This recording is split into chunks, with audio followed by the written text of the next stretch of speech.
This video is about how faith in the Lord Jesus leads to loving the saints. Hi, I'm Bake Godify, and this is Bible study verse by verse. If you'd open your Bible to Colossians chapter 1, we'll begin in just a moment. Colossians chapter 1, verse 4, faith in Jesus, love toward all the saints. Since we heard of your faith in Jesus Christ and the love which you have to the saints. There's a connection between faith in Jesus, in Christ, and having love toward the saints. Oh, we need to understand this. We need to love each other. It's first faith in God which produces love toward other people, and especially toward other believers. Or put negatively, the reason we don't get along with other people and other believers is you have not first gotten along with God. We're weak in faith, and that produces poor relationships. Your relationship with Him, God, determines your relationship with other people and how you will interact with them. If you're right with God, then good relationships will flow out of that relationship with God with other people. Faith produces in a believer love toward his brothers and sisters in Christ. It produces action or love of care, of concern. Come alongside other Christians and encouraging them. One of the main reasons to meet on the Lord's Day, Sunday, with God's people is this very thing of ministering to others. Meeting with them, exhorting them to love and to good works. Listen to Hebrews 10, 23 through 25.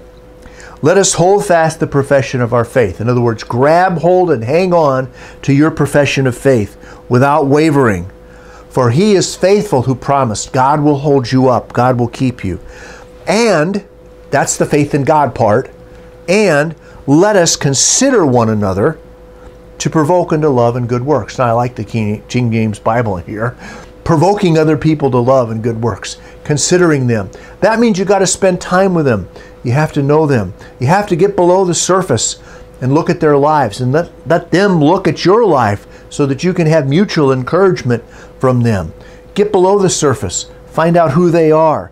And then, with the idea in mind, it's not, oh, I'm going to be critical of this person. Look, I found out this about them and I found out that about them. No, you're going to encourage them to come to God. You're going to encourage them in what the Scripture says about how they ought to live, to provoke them to love and to good works.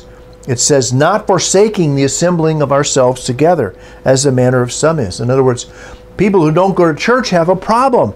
Their problem is with God, and because they have a problem with God, they don't go to church and they don't interact with other people, as the manner of some is, but exhorting one another, and so much the more as you see the day approaching. The day of judgment is coming, and we don't know when it's going to be, but Jesus is coming back, and we're going to have to stand before Him and give account of what we've said and done in this life and how we've represented Him. We're to provoke other people to love and good works based on our relationship with the Lord Jesus Christ, exhorting one another. We are to overlook the obvious faults in other people. People who don't match up to our standards. People who don't meet up to our laws. They don't behave the way we would like them to behave. They don't dress the way we would like them to dress. 1 Peter 4:8 says, and above all things have fervent charity among yourselves, for love shall cover a multitude of sins. What covers the sins of other people is the love that you have toward them. Based on your faith in God, love toward all the saints. John 13:35 says, by this shall all men know that you are my disciples if you love one another. How much more plain could it be? Love other Christians. Love other people. Be involved in the lives of other people. That's why God has put us here. That's why He's gifted us. That's why He's saved us. To bring more people into His kingdom. To bring the elect into His kingdom. To save them. To witness to the world. Love toward others is a barometer of our love toward God. If you don't have love toward a brother, it's because first there's a problem with your relationship with God. 1 John 4:20 and 21 says, if a man say, I love God, and hates his brother, he's a liar. How would you like to have God say you're a liar? Say you love God and you hate your brother, you're a liar. For he that loves not his brother whom he has seen, how can he love God whom he has not seen? And that's a rhetorical question. The Bible asks a lot of rhetorical questions. The answer is you can't. If you can't love people that are around you that you can see, in spite of all their faults and the way they don't measure up to your standards, you don't love God. Imagine how God puts up with you and the things that he does for you by his grace and by his mercy, even though you're like you are. 1 John 4 goes on to say, and this commandment we have from him, verse 21, that he who loves God love his brother also. So John and Paul agree with each other about this relationship between your faith in God and your love toward all your brothers. There's no doubt that loving God is a prerequisite and a requirement for loving our brother.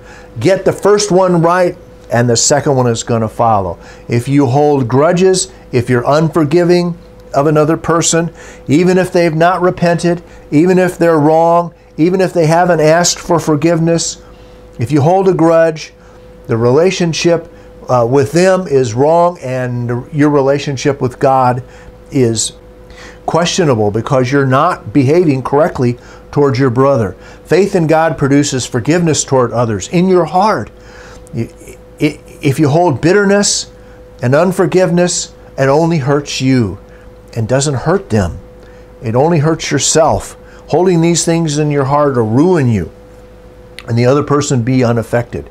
We have to forgive others as God has forgiven us. There's a story in Matthew 18, verse 21 through 35. It's long. I want to read it to you. Then came Peter to him and said, Lord, how often shall my brother sin against me and I forgive him? Till 7 times? Peter's saying, well, this is a lot. He keeps coming back and doing the same thing, and he's going to do it 7 times, and I'm just going to forgive and forgive and forgive and forgive until I get to 7 times, and then whammo, I'm not going to forgive him anymore. Jesus said to him, I say not to you until 7 times, but till 70 times 7.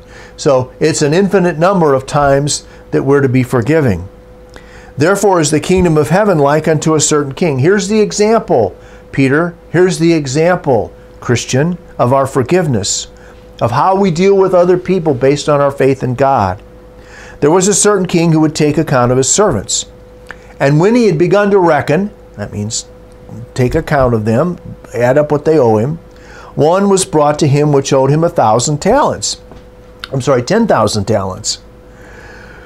But forasmuch as he had not to pay, his Lord commanded him to be sold, and his wife and his children, and all that he had, and payment to be made. The servant therefore fell down before him and worshipped him, saying, Lord, have patience with me, and I will repay thee all. Then the Lord of that servant, moved with compassion, loosed him and forgave the debt. But the same servant went out and found one of his fellow servants what owed him 100 pence. So he owed the king a huge amount of money. This other guy owes him a pittance, a small amount. And he laid hands on him and took him by the throat, saying, Pay me what you owe. His fellow servant fell down at his feet and besought him, saying, Have patience with me, and I will pay you all. And he would not, but he went and cast him into prison till he should pay the debt. So being put in prison because you're a debtor means you're never coming out, because you have no way to make a living unless somebody on the outside pays your debt for you. You're in a world of hurt in there. So when his fellow servants saw what was done, they were very sorry, and they came and told their Lord all that was done. Then his Lord, after he had called him, said to him, O you wicked servant, I forgave you all that debt, because you desired me. Should you not have also had compassion on your fellow servant? The answer is yes, even as I had pity on you.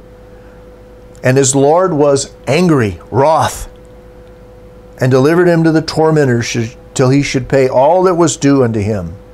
Oh, goodness. You're not getting out of that. This is a picture of hell. When your sins aren't forgiven, and you're cast into an eternal fire, and you never can pay for them.